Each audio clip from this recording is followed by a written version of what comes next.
people are sick and tired of filling out forms. So last night was the December Democratic debate, and I thought it was great. Now, I'm going to break it down in many ways. I'm going to go through each of the candidates, give my thoughts, and I'm also going to show you at the end who had the most speaking time. And you may be pleasantly surprised at the result. So first, the beginning of this debate. I was kind of worried.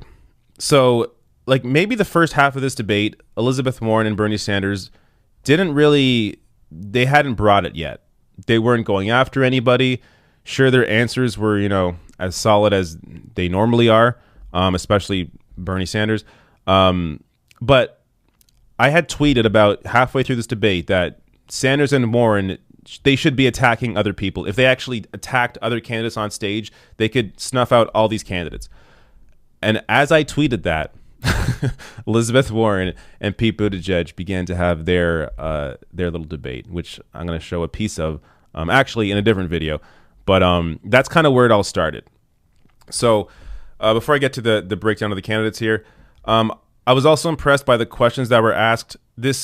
Out of all the debates, they actually, for the most part, asked great questions that were actually substantive, except for the one question about would you give it?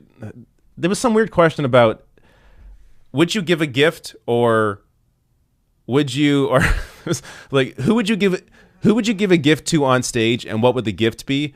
Or instead of doing that, I forget the wording, but it was basically like, what would you apologize for? Like something like that. It was just a completely out of left field question. After they had all these fantastic questions, I don't know where the hell that one came from. But apart from that, I don't want to harp too much on it because it was one moment. It was great. So they had, multiple questions on the same topic. I thought it was structured well. So what they would do is they would have, say the section about climate change. They would ask a question about climate change in one way to the first candidate and maybe the second candidate, and then change it up for the next few questions, but it was all about climate change. So they were presenting new facts, new information in each of the questions as they were doing it. So it allowed them to ask multiple questions on climate change. There was also an ongoing discussion about campaign finance, which hasn't happened in any other debate.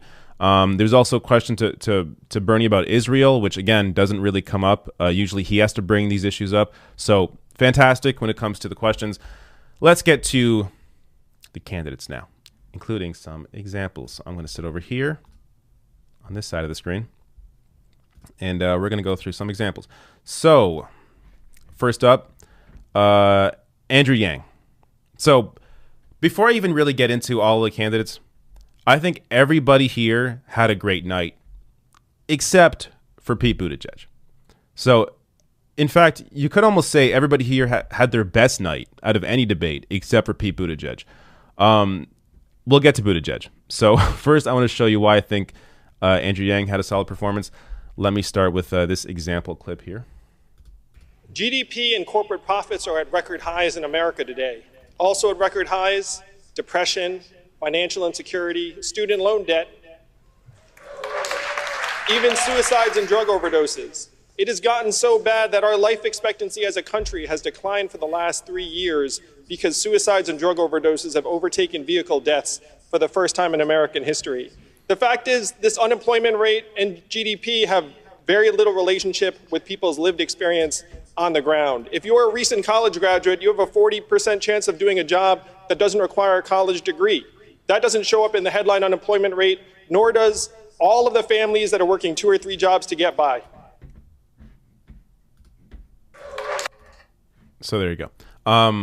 That's a great moment there for Andrew Yang, breaking it down how, the way we normally dictate how well the country's doing is by looking at something like, GDP. People aren't feeling it. So you have to look at, wages, you have to look at student debt, you have to look at people's personal debt. Like, there are so many factors that go into living conditions, housing, so many things that go into how people, actually live, the material differences in their lives, if they're feeling any. And so Trump, discussing how great the economy is doing, maybe it's doing great for rich people. It's not doing great for everybody else. So I think Andrew Yang broke that down well. I also liked near the beginning of the debate where they were all asked about Donald Trump. Andrew Yang discussed how Trump, is a horrible president, but he isn't the source of the issue. How he's sort of, he didn't say symptom, but basically Andrew Yang went on to describe how Trump is a symptom of the problem.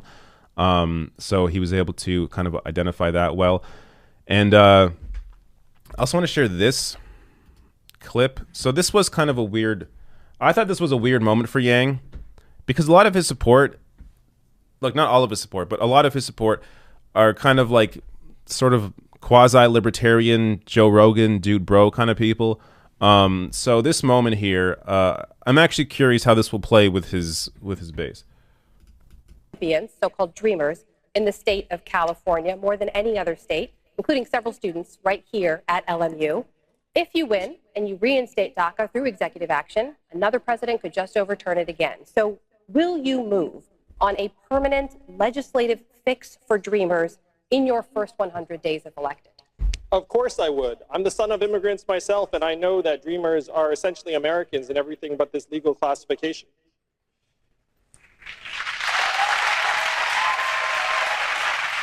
I just want to return to this conversation because I think it's core. Our country is deeply misogynist, and most all of us know that. Money and men are tied together. That's where I thought Elizabeth was taking the conversation. The fact is, strong societies would elect more female leaders. Strong men treat women well for the same reasons. I'm on the record saying that you need both strong men and female leaders in government, because the fact is, if you get too many men alone and leave us alone for a while, we kind of become morons. So here's the thing. I don't really disagree with him. But I wonder how well that plays to his base, who, again, libertarians are largely male, not all of them, but largely male. Joe Rogan's audience, he's been on Joe Rogan at least once, maybe twice. He definitely has some of that support as well.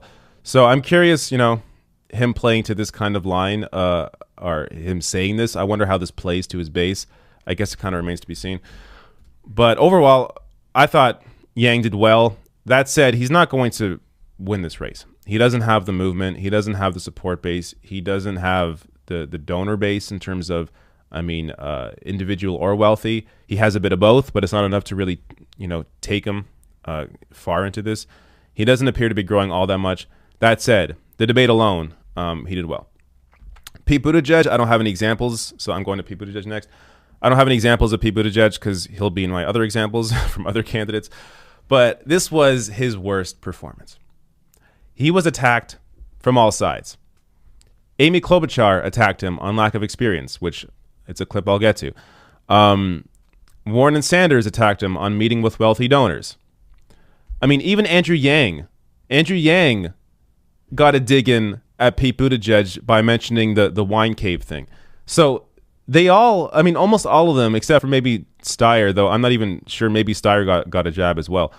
They all kind of took shots at Pete Buttigieg, and it was fantastic. So there really appears to be this treatment of Buttigieg by the other candidates, almost like, why are you here? Like, they're looking at him like, all of us up here are incredibly accomplished in what we do. Andrew Yang, even though he's not in politics, he's accomplished in what he does. Buttigieg, you are a mayor? Got, like 11,000 votes or something? He lost a statewide race. He lost the race for DNC chair. Like, it just appears he's trying to further his career. And I think people are really getting that feeling as well. I saw a piece of a focus group from the LA Times, and Buttigieg came up, and people were saying, yeah, he just appears to be, really kind of poll tested. He doesn't actually appear to care about any of these issues. He just appears to be furthering his resume as a way to get in the White House and prop himself up. So while Pete Buttigieg has seen sort of a rise, I actually think if enough people watch this debate, it's going to hurt him, because he did not perform well and he was attacked from all sides. Joe Biden, I don't have any clips either for Joe Biden because it's hard to explain Joe Biden. Joe Biden leading in polls, though he continues to drop as Bernie begins to or continues to rise. But Joe Biden in this debate, he didn't have any serious brain farts. So honestly, this was probably his best debate performance. Just because Joe Biden, he didn't go off on any weird tangents. He didn't really say anything too crazy this was a debate where I think he was kind of saved by the fact that, as I'm going to get to later, he wasn't given all that much time. So compared to the other candidates on stage, this time Joe Biden was not the one who was speaking the most or even in the top three. So that kind of saved him. Him speaking less helps him because as you're seeing in the early states, because people are seeing him more in, states like Iowa and New Hampshire, he's not doing too well in those states. I mean, in Iowa, where you would think, oh, isn't Joe Biden, doesn't he come off as like a working class dude? Iowa does not like Joe Biden because they are seeing a lot of him and they see him and realize, oh, yeah, this is not the guy I thought maybe he was. So Joe Biden, even though he's still leading in polls, it's weak support. When you look at polling, people that actually, I'll get to this in my poll breakdown every week on this live stream. I do a poll breakdown. Morning Consult poll shows the people that support Biden, their second choice is Bernie Sanders. And Joe Biden's support base is not as solid as Bernie's support base is. So a lot of Biden's support can be peeled off by Bernie Sanders or other candidates. So, I mean, I think once Biden loses a few of the first states, maybe even just loses Iowa, his support's going to drop. I think that's what it's going to take for people to really wake up and be like, okay, Biden's not going to win this. Who do I support now? So I'm not sure how much this debate's going to have an impact on polling, but him losing early states definitely will impact him. Amy Klobuchar, I shockingly have a clip for Amy Klobuchar, as you're going to see. Because, okay, look, I don't want Amy Klobuchar to win. I'm amazed she's even still in this race. But this was her best performance. And it's because she went on the offense against people that she should be going after because she can get their support. She went after Pete Buttigieg.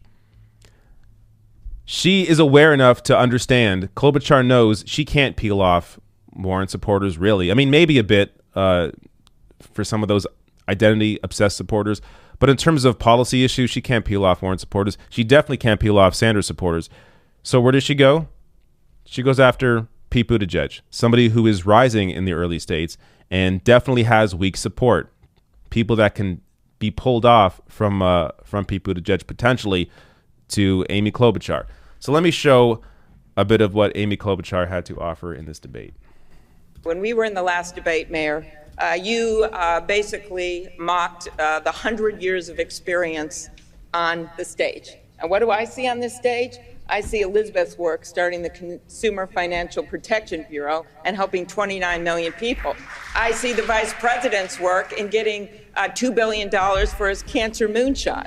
I see Senator Sanders' work working to get the veterans bill passed across the aisle. And I see what I've done, which is to negotiate 3 farm bills and be someone that actually had major provisions put in those bills. So while you can dismiss committee hearings, I think this experience works. And I have not denigrated your experience as a local official. I have been one. I just think you should respect our experience when you look at how you evaluate someone who can get things done. Thank you, Senator. Mr. Mayor, I'll give you a chance to respond. You actually did denigrate my experience, Senator, and it was before the break, and I was going to let it go because we got bigger fish to fry here. But you implied I don't that think my we have bigger fish to fry than picking a president of the United States. You're right. And before the break, you seemed to imply that my relationship to the First Amendment was a talking point, as if anyone up here has any more or less commitment to the Constitution than anybody else up here. Let me tell you about... I just got to pause for a minute. People aren't buying this. This is typical politician BS. This is a moment where Amy Klobuchar is actually real, and Pete Buttigieg here is the establishment BSer. His BS is, I don't think, is working on people, but let me continue this. My relationship to the First Amendment. It is part of the Constitution. that I raised my right hand and swore to defend with my life. That is my experience, and it may not be the same as yours, but it counts, Senator. It counts. Thank you, Mr. Mayor. Senator Klobuchar, you have 45 seconds to respond. I certainly respect What a loser. your military experience. That's not what this is about. This is Exactly. about choosing a president. And I know my view of this is I know you ran to be chair of the Democratic National Committee. That's not something that I wanted to do. I want to be president of the United States. And the point is we should have someone heading up this ticket that has actually won and been able to show that they can gather the support that you talk about of moderate Republicans and independents, as well as a fired up Democratic base. And not just done it once, I have done it 3 times. I think winning matters. I think a track record of getting things done matters. And I also think showing our party that we can actually bring people with us, have a wider tent, have a bigger coalition, and yes, longer coattails, that matters. Thank you, Senator. Denise? Excuse me. I got to respond to that. Senator, I know that if you just go by vote totals, maybe what goes on in my city seems small to you. If you want to talk about the capacity to win, try putting together a coalition to bring you back to office with 80% of the vote as a gay dude in Mike Pence's Indiana. 15 seconds. Again, I would, Mayor, if you had won in Indiana, that would be one thing. You tried and you lost by 20 points. Let's talk about how we. Look, you gotta give credit where it's due. That was great. Amy Klobuchar, look, you haven't won me over as a candidate, but you won me over in that moment. Pete Buttigieg needed that. And Amy Klobuchar was the one to bring it. In addition to, Elizabeth Warren brought it as well. Another piece I'll get to. But that just shows you how beaten down Buttigieg was by both Amy Klobuchar and Elizabeth Warren during this debate. I love that moment. So I thought she did well. She even defended Bernie Sanders in that clip. I mean, talking about his accomplishments. So look, credit where it's due. You're going to compliment the candidate I support. I'm going to like you a little more than usual. So good job there, Amy Klobuchar. All right, on Tom Steyer. I don't have a clip on Tom Steyer because Tom Steyer. But here's the issue with Tom Steyer. Like, nothing he says is really wrong, but it's almost like, why are you in this debate? At times, it sounds like he's just trying to parrot Bernie Sanders. And it's like, dude, you're a billionaire and you just bought your way on stage. And I get it. Maybe you have some good positions on climate. Maybe you're talking the right game when it comes to corporate donations or whatever. But you're not the right person for this message. And for him to waste $80 million on TV ads in a week on himself. He wasted $80 million. Bloomberg wasted $100 million on himself. Steyer wasting $80 million instead of putting that money into, I don't know, state races, nonprofits, like anywhere else except for yourself and your vanity project. The money could have been put to much better use. But like, that's my issue with him. He doesn't need to be in this race.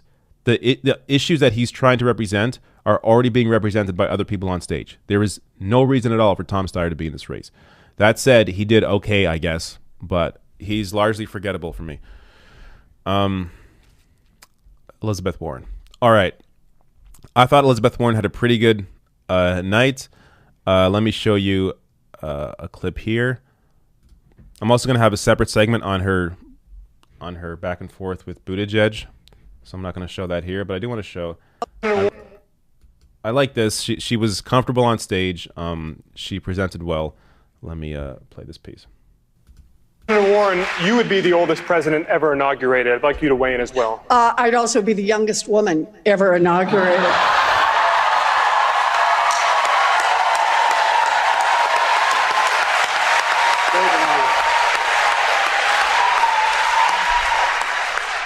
I believe that President Obama was talking about who has power in America, whose voices get heard. I believe he's talking about women and people of color and trans people and people whose voices just so often get shoved out. And for me, the best way to understand that is look at how people are running their campaigns in 2020. You know, I made the decision when I decided to run not to do business as usual. And now I'm crowding in on 100,000 selfies. That's 100,000 hugs and handshakes and stories. Okay. That's kind of Elizabeth Warren's performance in a nutshell. Has some good moments. I like that little quip there about how she'd be the youngest female president ever. But then she goes on about her selfies. I mean, there was like a debate between Warren and Biden at one point about who took more selfies. It was stupid. Like this, if they think that's what wins young voters over, they're completely clueless. It's your dedication to helping people. That's what wins young people over. This competition over selfies ain't going to do it. So while Elizabeth Warren had strong moments, there were moments like the selfies. She brought up the selfies way too much. That kind of hurt her for me. That said, overall, she did well. But we're getting down in the numbers here. And when there's someone else on stage that represents your ideas better, I shouldn't say your ideas, that represents, like she is trying to represent Bernie's ideas. Bernie just has more history with the platform, has a different platform, a better platform. His foreign policy alone, completely different than Elizabeth Warren, much more progressive, much more humanitarian. Bernie Sanders actually willing to, discuss issues like how Palestinians are people. Like he's willing to go there on those foreign policy issues. Elizabeth Warren doesn't even touch them. And also, issues like Medicare for all, Bernie's Medicare for all roll-up plan is much better. Elizabeth Warren has this dumb, two-staged plan where she somehow thinks she's going to pass Medicare for all in her third year, right before re-election. Like, you can't have two healthcare fights. She thinks she's going to pass one bill that is a public option at first and then pass Medicare for all later. You don't give private insurance companies 3 years to ramp up their fight against Medicare for all. You just don't do that. So her plan on Medicare for all is horrible. Bernie has, a canceling all student debt plan. All student debt. Elizabeth Warren's is means tested, in addition to the free college issue. So, yeah, we're getting down to the numbers now.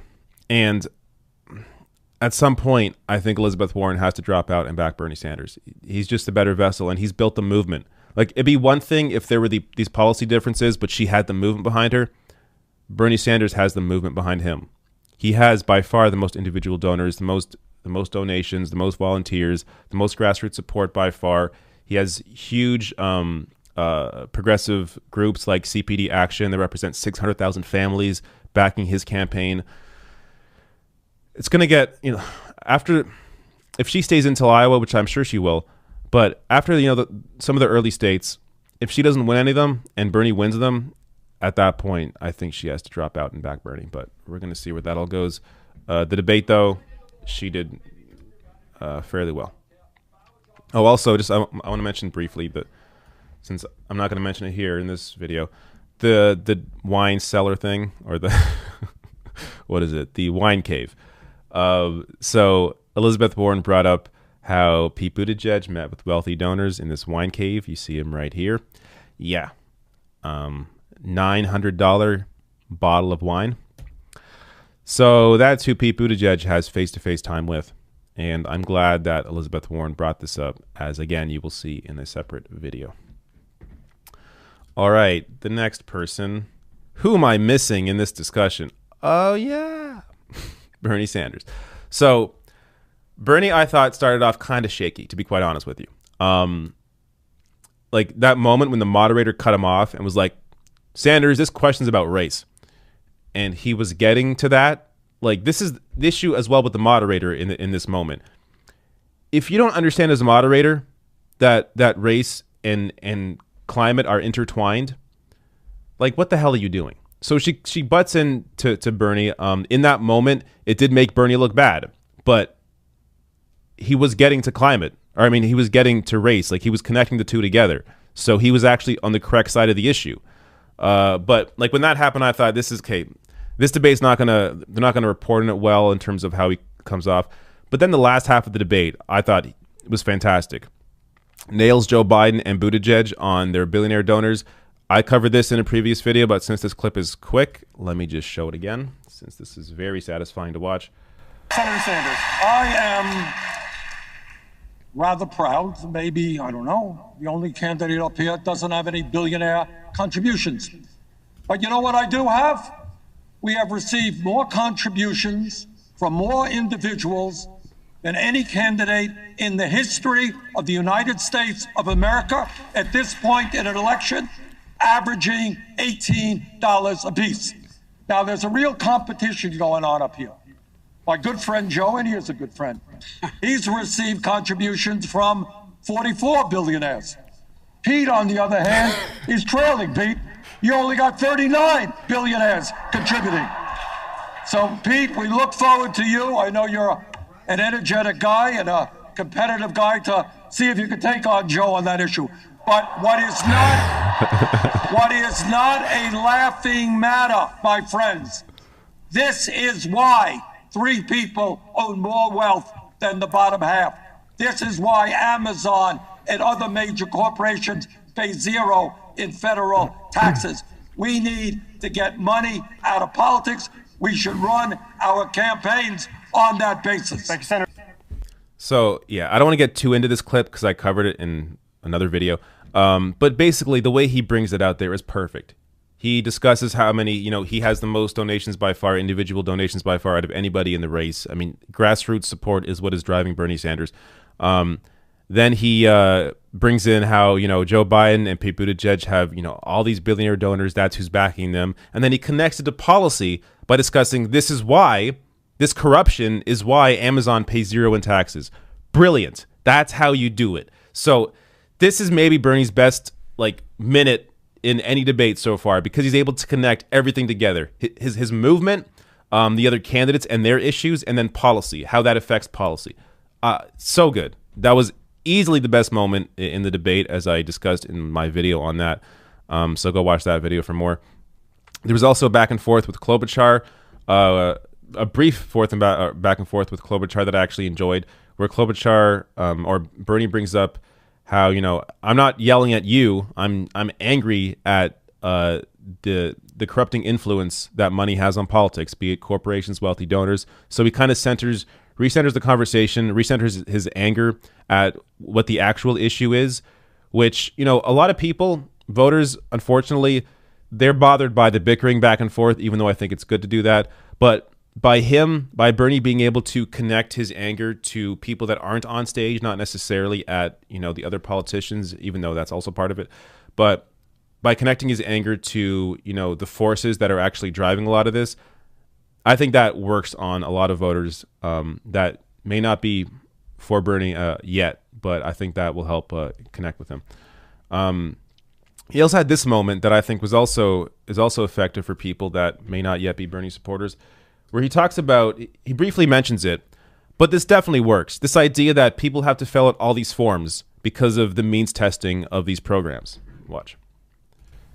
I believe, in the concept of universality. And one of the crises in America today is people are sick and tired of filling out forms. So you're not eligible for the program today because you're at 150, but you lost your job, are you eligible? You get a better job, you're eligible. I think what we have to do is what we do with Social Security, what we do with public education. Donald Trump's kids can go to a public school. They should be able to go to a public school. What we need right now is a revolution in education. We have got to end this dysfunctional child care system and make sure that every working class person in this country can find high quality, affordable child care. We need to make public colleges and universities tuition free, and by taxing billionaires and by taxing Wall Street, we will cancel all student debt in this country. Thank you. Brilliant. Not even just the end part when it comes to canceling student debt and public free public college, but as I said, the part about forms, that people are able to connect their lives to that when they hear, yeah, I hate filling out all these forms, be it, I don't know, healthcare, education, any programs where you have to apply to get the benefits. It's all BS. If it was just universal and you already had it, it'd be so much easier, less to worry about. It frees your life up, frees your time up. Like, that's a huge benefit of a single payer system that never gets discussed. I live under a single payer system. I don't know if I've ever filled out a form about healthcare.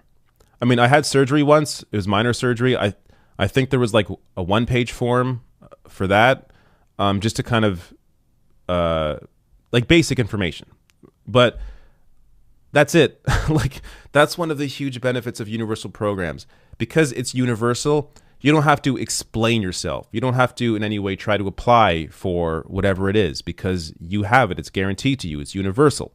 So if he's able to discuss universal programs in this way more consistently, I think it'll help connect to a lot of voters that generally have been turned off by his message or haven't really got it until he puts it in these terms.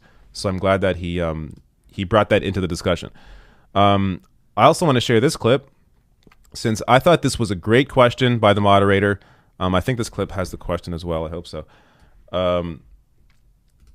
This is like, people, will say, "Oh, David, you're biased. You like Bernie so much." Sure, I like, my bias is towards progressive policy. But if you have a solid question, like a good, hard question for Bernie Sanders, I'm not going to be angry at you over it. This is a good, hard question for Bernie Sanders, and I like the way he answered it. Watch. Senator Sanders, you do often point to your vote against the war in Iraq as evidence of your judgment on foreign policy, but you did vote for the war in Afghanistan, and as recently as 2015, you said you supported a continued U.S. troop presence there. Was that support a mistake? Well, only one person, my good friend Barbara Lee, was right on that issue. She was the only person in the House to vote against the war in Afghanistan. She was right. I was wrong. So was everybody else in the House. But to answer your question, I don't think you do what Trump does and make foreign policy decisions based on a tweet at 3 a.m. in the morning, or desert your longtime allies like the Kurds. I think you work with the international community. You remove all troops over a period of time, a short period of time, within 1 year. Thank you, Senator. So that was the question from the moderator asking about his vote for the war in Afghanistan. Great question. That's a great question. And I think he answered it well there, giving Barbara Lee credit for being the only vote that voted against it. So, like, Barbara Lee does not get enough credit for doing that, for being on the correct side of that issue. And look, Barbara Lee had initially endorsed Kamala Harris. I don't think she's endorsed anybody yet, but I do hope she backs Bernie Sanders. I think Barbara Lee is solid on many issues and clearly, stood against everybody else on her vote against that war and has been proven correct. So she deserves serious credit for that. Now, so as you can tell, I think Bernie won the debate. I think it was clear. But everybody did pretty well in the debate. But let me show you the speaking time, because this is a little shocking, to say the least. Look who had the most speaking time for once. So Sanders has never had the most speaking time in any debate. I don't think, honestly, he's even made top 3 in speaking time in any debate so far. Every time the totals come out for these debates, he's usually 4th, sometimes even lower on the list. Here, he actually had the most speaking time. So credit to PBS, who, a couple weeks ago did an 8-minute segment breaking down the 2020 race. Didn't mention Bernie Sanders once. Maybe they saw my criticisms, or maybe not. But here they gave Bernie Sanders, or I should say, I guess, allowed him to speak for the most amount of time. Klobuchar, again, given way too much speaking time. She should not be second here. And based in polling, she's, I think, like 2nd or 3rd last on this list. But up here in speaking time, absurd. Elizabeth Warren, good position for her. Buttigieg, 4th, I guess makes sense for him. Biden, so this is actually bad. I think I talked about this a bit earlier. Joe Biden, because he didn't speak a lot, he appeared to perform well because there was less time for him to screw up. So I actually, in these debates, you want Biden to be speaking more often, because if he's up here with Bernie Sanders, then that means there's more opportunity for Joe Biden to say something dumb, which he usually does. So I think the only reason he was able to get out of this debate without saying anything completely stupid, without having a brain fart, is because he didn't speak all that much. Andrew Yang at the bottom again. He should be above Steyer here, but that's maybe just my personal feelings.